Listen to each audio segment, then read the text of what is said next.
Conforme o projeto avançava, SC19 explorou diversos estilos e abordagens artísticas para os cenários. No entanto, ele optou por utilizar cenários vistos de cima em perspectiva. Sua escolha por essa abordagem se deve ao fato de que ela acrescenta mais emoção ao ambiente, graças à tridimensionalidade natural que esse estilo proporciona. Além disso, SC19 acredita que esse método oferece maior liberdade criativa. Durante o processo de criação, é utilizado o Google Maps e fotos de ambientes reais como referência, já que Mare, a cidade do jogo, é inspirada em locais do litoral brasileiro. Após definir o ângulo e selecionar as partes principais das referências, SC19 inicia a construção do cenário.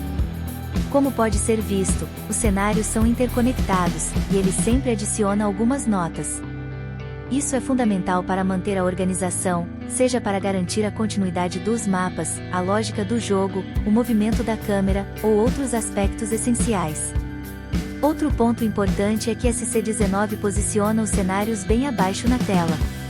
Isso ocorre porque o ponto de fuga está no extremo norte dela. Esse posicionamento é crucial, pois quanto mais próximo do ponto de fuga o cenário está, mais comprimido ele parece.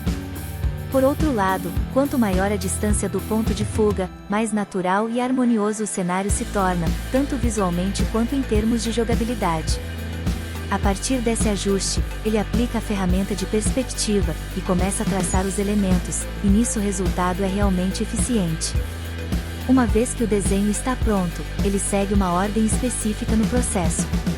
Primeiro, aplica uma série de filtros ao desenho. Em seguida, suja o cenário intencionalmente para complementar o estilo sombrio que busca. Somente depois disso, ele parte para a aplicação das cores. Aqui, o cuidado com o sombreamento e a iluminação é essencial para garantir a profundidade e a atmosfera desejadas. Após finalizar a coloração, SC19 refina ainda mais a imagem, focando especialmente nos ajustes de cor, já que agora o desenho está colorido. Quando tudo está pronto, ele salva a imagem em formato .jpg com uma qualidade razoável.